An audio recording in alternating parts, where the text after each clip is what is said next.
आज हम कक्षा 10 का चैप्टर नंबर 8 कार्बन एवं उसके यौगिक के बारे में पढ़ेंगे। ये चैप्टर 4 नंबर का है।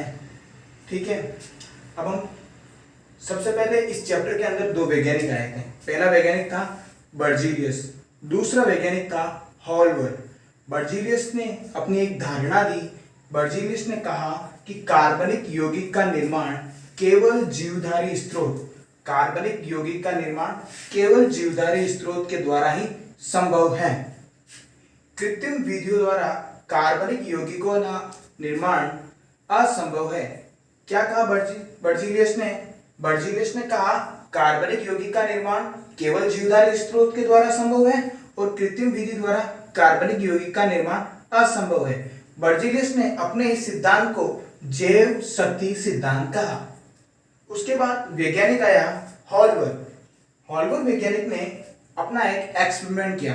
उस एक्सपेरिमेंट में उसने अकार्बनिक यौगिक के द्वारा कार्बनिक यौगिक का निर्माण किया। ठीक है, कौन कौन से अकार्बनिक यौगिक लिए? पहला था अमोनियम सल्फेट और potassium sulphate cyanate. Ammonium sulphate और पोटेशियम साइनेट को जब उसने गर्म किया तो अमोनियम साइनेट नामक एक पदार्थ का निर्माण किया। अब उस अमोनियम साइनेट को वापस गर्म किया तो यूरिया नामक एक पदार्थ का निर्माण किया। यह यूरिया प्रथम कार्बनिक यौगिक है। हॉलवर ने अकार्बनिक यौगिकों के द्वारा कार्बनिक यौगिक का निर्माण किया। इससे यह प्रूफ हुआ कि बर्जीलियस की जो धारणा थी कि कृत्रिम विधि द्वारा कार्बनिक यौगिक का निर्माण नहीं हो सकता, लेकिन हॉलवर ने कृत्रिम विधि द्वारा अकार्बनिक यौगिकों के द्वारा कार्बनिक यौगिक का निर्माण किया। तो जैव शक्ति सिद्धांत हॉलवर ने फेल कर दिया। बर्जीलियस के जैव शक्ति सिद्धांत को हॉलवर ने फेल कर दिया। बर्जीलियस और हॉलवर के बारे में पढ़ने के बाद अब हम पढ़ेंगे कार्बन की प्रमुख विशेषताएं। कार्बन की प्रमुख विशेषता के अंदर सबसे पहले इसका प्रतीक चिन्ह आता है। प्रतीक चिन्ह इसका होता है सी मीन्स कार्बन। उसके बाद परमाणु क्रमांक, इसका परमाणु क्रमांक होता है 6। इसकी संयोजकता होती है 4 और इलेक्ट्रॉनिक विन्यास होता है इसका 1s2, 2s2, 2p2। कार्बन की संयोजकता 4 होती है। कार्बन सिग्मा बंध और पाई बंध की सहायता से एकल बंध, द्विबंध और त्रिबंध का निर्माण करता है। ठीक है, अब हम पढ़ रहे हैं 4 एकल संयोजित परमाणु के द्वारा कार्बन की संयोजकता किस प्रकार निर्धारित होती है। ठीक है, 4 एकल संयोजित परमाणु के उदाहरण हैं। सबसे पहले CCl4, उसके बाद CH4, कार्बन टेट्राक्लोराइड और मेथेन। ठीक है, सबसे पहले हम लेते हैं कार्बन टेट्राक्लोराइड। इसका CCl4, इसके अंदर देखो एक है कार्बन और 4 है Cl। इसकी आकृति कैसे होगी? एक कार्बन सेंटर में है और 4 Cl। कार्बन की संयोजकता 4 होती है। देखो 1 2 3 4, यहाँ पे कार्बन की संयोजकता 4 बैलेंस है। अब नेक्स्ट उदाहरण लेते हैं हम CH4। इसके अंदर देखो एक है कार्बन और 4 है हाइड्रोजन्स। ठीक है, ये एक कार्बन और ये 4 हाइड्रोजन्स। कार्बन की संयोजकता 4 होती है। क्या यहाँ 4 कार्बन की संयोजकता है? देखो 1 2 3 और 4, यहाँ पे भी कार्बन की संयोजकता बैलेंस है। अब हम पढ़ेंगे 2 एकल संयोजी और एक द्विसंयोजी परमाणु की सहायता से कार्बन की संयोजकता 4 कैसे पूर्ण होती है। ठीक है, इसका उदाहरण है फॉर्मेल्डिहाइड HCHO। ठीक है, इसकी संरचना कैसे बनेगी? पहले इसमें देखिए हाइड्रोजन कितने, इसमें हाइड्रोजन इसमें 2 है, कार्बन 1 और ऑक्सीजन 1। ठीक है, इसकी संरचना कैसे बनेगी? कार्बन 1 है और हाइड्रोजन कितने हैं? 2। ये पहला हाइड्रोजन और ये दूसरा हाइड्रोजन, और एक क्या है? ऑक्सीजन। और ऑक्सीजन यहाँ क्या है? द्विसंयोजी परमाणु। तो यह द्विसंयोजी परमाणु, इसलिए डबल बॉन्ड। अब हम पढ़ेंगे एक एकल संयोजी परमाणु और एक त्रिसंयोजी परमाणु के द्वारा कार्बन की संयोजकता 4 कैसे पूर्ण होती है। इसका उदाहरण है HCN। ठीक है, हाइड्रोजन इसमें 1 है, कार्बन भी 1 है और नाइट्रोजन भी 1 है। इसकी संरचना कैसे होगी?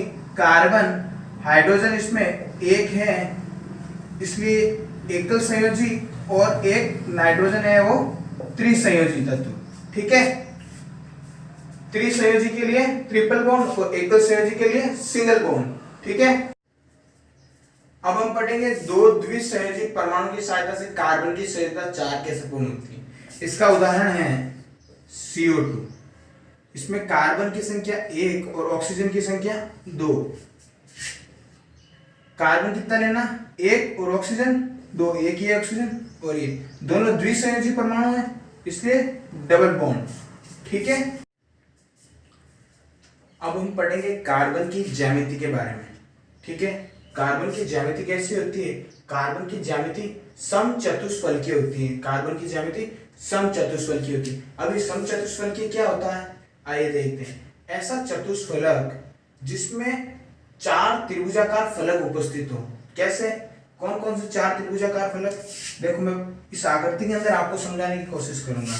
देखो, पहला त्रिभुजाकार फलक ये 1, ये 2, ये 3 और ये 4 त्रिभुज बने, इसलिए 4 त्रिभुजाकार फलक उपस्थित होंगे, उसे समचतुष्फलकीय कहें। इस समचतुष्फलकीय आकृति के अंदर कार्बन हमेशा इसके केंद्र पर पाया जाएगा और बाकी चारों संयोजकताएं इस समचतुष्फलकीय आकृति के चारों कोनों पर पाई जाएगी। ठीक है, कार्बन यहाँ सेंटर में पाया जाएगा और बाकी चारों संयोजकता इसके चारों कोनों पर पाई जाएगी। ठीक है, अब हम एक इसका उदाहरण लेते हैं। उदाहरण है CH4 यानी मेथेन। मेथेन का उदाहरण लेते हैं हम, तो इसकी आकृति कैसी बनेगी? ये वापस चतुष्फल की आकृति बनाई हमने। ठीक है, इस चतुष्फल की आकृति के अंदर कार्बन यहाँ होगा ये C, और बाकी इन चारों कोनों पर H उपस्थित होंगे। ये H इस कार्बन की 4 संयोजकता पूर्ण करते हैं। आइए अब हम पढ़ते हैं बंद कोण के बारे में। बंद कोण की परिभाषा क्या होती है? दो निकटवर्ती बंध के मध्य के कोण को बंद कोण कहते हैं। ये CH4 अपना उदाहरण है, ये इसकी संरचना है। ये पहला बंध और ये दूसरा बंध। परिभाषा कहती है दो निकटवर्ती बंध, ये पहला बंध और ये दूसरा बंध के मध्य के कोण। इन दोनों बंधों के मध्य का जो ये कोण है, ये वाला कोण है, ये बंध कोण कहलाएगा हमारे। ठीक है, और हमेशा कार्बन का बंध कोण का मान 109 डिग्री 28 मिनट होता है। ठीक है।